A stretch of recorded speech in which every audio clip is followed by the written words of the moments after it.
Hola, buenos días a todos. Esta es la presentación Cultura Jurídica, una perspectiva creativa o creativo-reflexiva para enseñar en las facultades de Derecho en el marco del tercer Congreso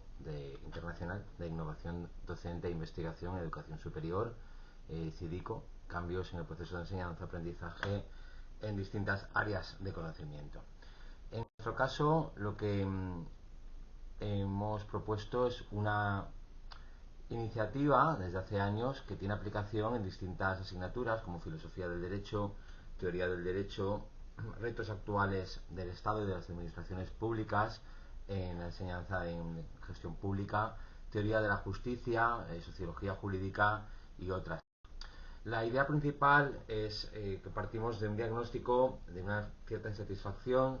por el carácter reductivo que tiene la enseñanza del derecho en la medida que está muy centrada, ¿no?, en el conocimiento del cuadro del derecho positivo, abandonando otras perspectivas que son necesarias para completar, ¿no?, la comprensión, la aplicación, la interpretación del fenómeno jurídico, ¿no? Por ejemplo, las relativas a aspectos sociales o sobre las funciones, los fines del derecho, la propia evolución de las normas, la relación de estas con transformaciones políticas, sociales, culturales, etcétera. Para ello partimos, para superar o mejorar este cuadro, este diagnóstico, de la necesidad de una división tridimensional al menos, ¿no?, siguiendo las tesis del profesor Miguel Reale, que distinga entre la dimensión formal, la normativa, el conocimiento del derecho positivo, ya digo, más una perspectiva sociológica, en atención a la parte real, digamos, no solo de la eficacia de las normas, sino todo lo que tiene que ver con la sociedad, desde el apartado digamos, legislativo, una cuestión eminentemente política, a la transformación, al cambio social provocado por el derecho. Y en tercer lugar, una dimensión axiológica o valorativa que lo ponga en relación con cuestiones relativas a la legitimidad, a la justicia, etcétera. De otro lado, por citar solo un nombre, por apoyarnos en una autoría más conocido, las tesis sobre la Constitución como un fenómeno cultural de Peter Eberle, ¿no?, que tiene que ver con ese carácter social, sociohistórico del fenómeno jurídico. En primer lugar, el resultado ha sido que desde el punto de vista teórico hemos propuesto, modificado, redactado y publicado manuales de teoría del derecho con esta perspectiva cultural y sociológica y también axiológica, eh, por ejemplo en la materia teoría general del derecho, que tiene un carácter introductorio, ¿no?, pero también transversal en la formación jurídica.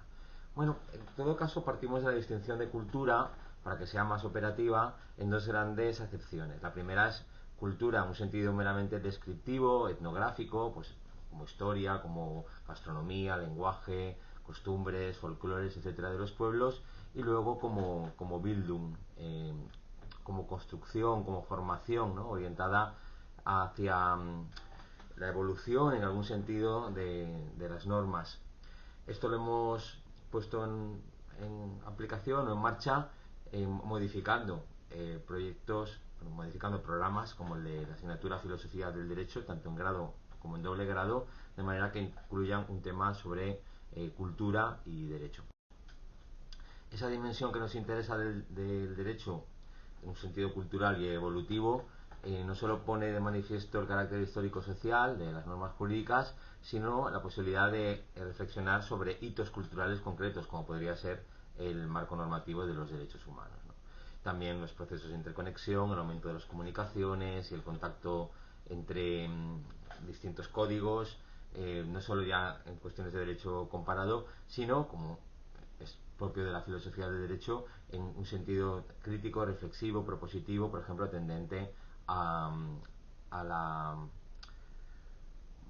construcción, digamos, a través de debates de un punto de vista cosmopolita, universalista, etcétera, con el que subyace a estos códigos de derechos humanos, ¿no? Para eso, en el apartado metodológico, hemos integrado el puzzle de Aronson y otras metodologías participativas sobre dinámicas sociales, de logros que consideramos civilizatorios y que tienen a la cultura universal o a la humanidad como sujeto. A la vez hemos distinguido en el apartado cultural, en la concepción universalista, una perspectiva descriptiva y una perspectiva más propositiva, ¿no? Que enlaza además con algunos episodios de la historia de las ideas. En el apartado práctico, esto se traduce en debates en el aula sobre el conflicto ya clásico, ¿no?, entre relativismo y cosmopolitismo o relativismo y universalismo. Otros resultados interesantes son, por empezar cronológicamente, el diseño de un blog que lleva como título La norma de la imagen, en el que han sido invitados los estudiantes a proponer entradas donde a partir de una imagen hacen una reflexión que refleja partes del contenido. Por ejemplo, en todo el apartado de la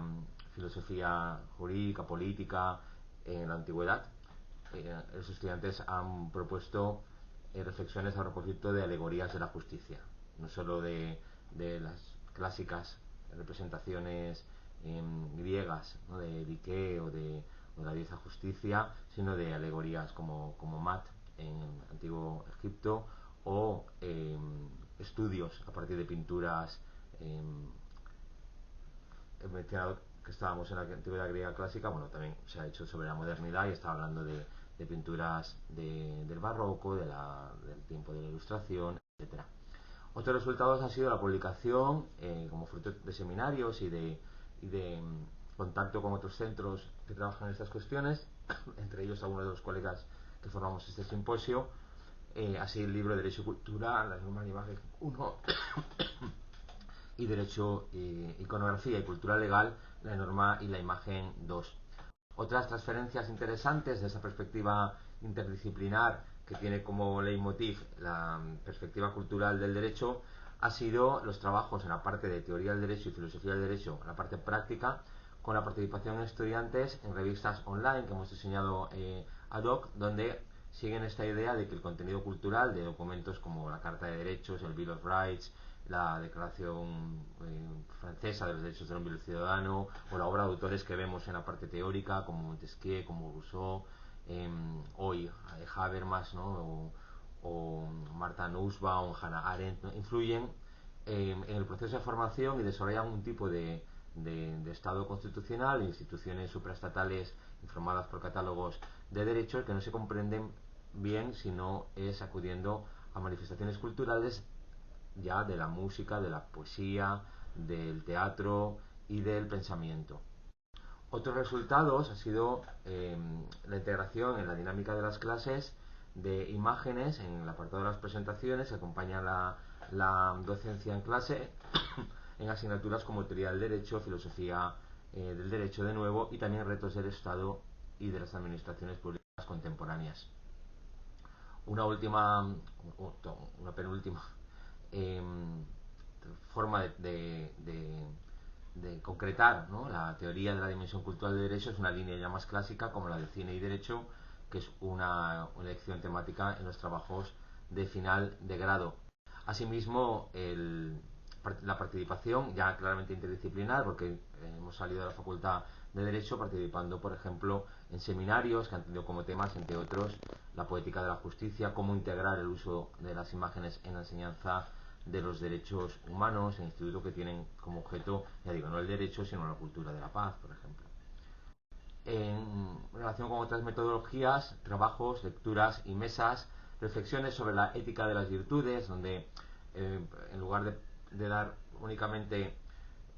por ejemplo, las éticas formalistas kantianas, ¿no?, las que evalúan la corrección de una acción antes de proceder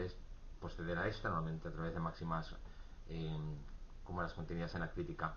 de la razón práctica, no de Kant, obra de tal manera que quieras que tu forma de actuar se convierta en máximo universal, etcétera. Junto a todas estas teorías que vemos desde luego en clase y las éticas consecuencialistas, llamamos, las que evalúan la corrección de la acción ex post, ¿no?, del tipo el utilitarismo de Bentham o de Mill, pues vemos cómo la moral a menudo está no a priori ni a posteriori, sino incorporada en modelos de acción. Y para eso hemos hecho una selección de películas, de libros, de trabajo, de reflexiones sobre esta ética de las virtudes, acompañada además de sociología dramática, Erving Goffman, Norbert Elias, donde debatimos sobre temas que forman parte del temario desde la teoría del derecho, la filosofía, la teoría de la justicia, como la cuestión de la obediencia de la norma, los fines del derecho, etc. Bueno, y finalmente lo que estamos trabajando en la actualidad son temas relacionados con la inflación de la cuestión del término cultura, ¿no? En la cultura de la cancelación, por ejemplo, las nuevas relaciones entre arte, moral y cine, y ahí el proyecto ya claramente consigue o está consiguiendo de manera bastante satisfactoria que los estudiantes pongan en relación las normas, por ejemplo, con los cambios de la subjetividad o las introducciones de nueva legislación de protección de grupos desfavorecidos en relación con las nuevas funciones del derecho, o en el debate sobre el reconocimiento y la redistribución de Exterjone, de, de autoras que, que hemos estado trabajando en el apartado de justicia con lo que podemos llamar ya no políticas de reconocimiento, sino el giro identitarista, ¿no? En las políticas eh, socialdemócratas de redistribución de la riqueza, el llamado giro efectivo, la política de las emociones, bueno, y un sinfín de cuestiones que podríamos desarrollar ya más en el contacto directo con los colegas. Espero que les haya podido interesar esta comunicación que todavía está viva, y agradecemos al Congreso de CIICO, a Coalición de Innovación Docente, por habernos ayudado también a reflexionar sobre ellas y a exponerlas, aunque fuera de forma, como ahora, un tanto breve. Bueno, muchas gracias.